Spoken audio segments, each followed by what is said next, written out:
आत्तापर्यंत तुम्ही माझ्या चॅनलवर खूप वेगवेगळ्या छान अशा रेसिपी बघितल्याच आहेत. तर आज मी घेऊन आली आहे मस्त चटकदार अशी पुदिना ठेच्याची रेसिपी. चला तर मग व्हिडिओला सुरुवात करूया. पण त्यापूर्वी मी पूजा तुम्हा सर्वांचं स्वागत करते माझं चॅनल पूजा स्पेशल रेसिपीजमध्ये, जिथे तुम्हाला मिळतात झटपट सोप्या आणि टेस्टी रेसिपीज. तर या पुदिन्याच्या ठेच्यासाठी मी इथे 1 कप पुदिना घेतला आहे, मूठभर कोथिंबीर घेतली आहे, 1 कप भाजलेले शेंगदाणे घेतलेत, 1 चमचा जिरं घेतले, सोबतच 10 ते 12 लसणाच्या पाकळ्या घेतल्यात, 10 ते 12 कढीपत्त्याची पानं घेतलीत आणि 4 हिरव्या मिरच्या घेतलेल्या आहेत. तर इथे तुम्ही मिरच्याऐवजी लाल तिखटाचा सुद्धा वापर करू शकता. तर सुरुवातीला आपण एक ठेचा बनवून घेऊ आणि त्यासाठी मी इथे जिरं, हिरवी मिरची आणि लसूण यांचा वापर करते.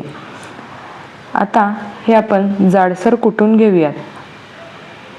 कुटून झालं की त्यामध्ये मी इथे पुदिना आणि कोथिंबीर सुद्धा घेते आणि हे सुद्धा आपण कुटून घ्यायचं आहे. तुम्हाला जर आवडत नसेल तर तुम्ही मिक्सरवर सुद्धा हे कुटू शकता. सोबतच मी कढीपत्ताही घातलाय आणि आता आपण हे भाजलेले शेंगदाणे घालूया आणि हे सुद्धा व्यवस्थित कुटून घेऊया. ही रेसिपी अतिशय चविष्ट होते, तुम्ही एकदा नक्की ट्राय करा. इथे तुम्ही बघू शकता जाडसर असं हे सारं मिश्रण आपलं कुटून तयार आहे. आता एका कढईमध्ये मी थोडंसं तेल घेते.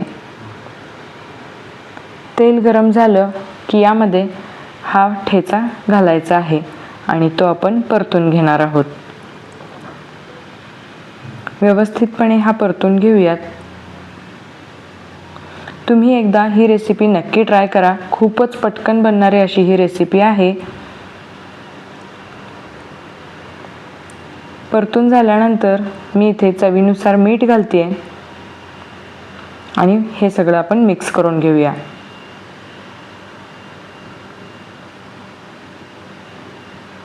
आता हे सारं व्यवस्थित मिक्स झालेलं आहे. आता मी यामध्ये साधारण पाव चमचा साखर आणि अर्ध्या लिंबाचा रस घालते. सोबतच यामध्ये मी पाव चमचा हळद घालते आणि हे आपण पुन्हा एकदा मिक्स करणार आहोत.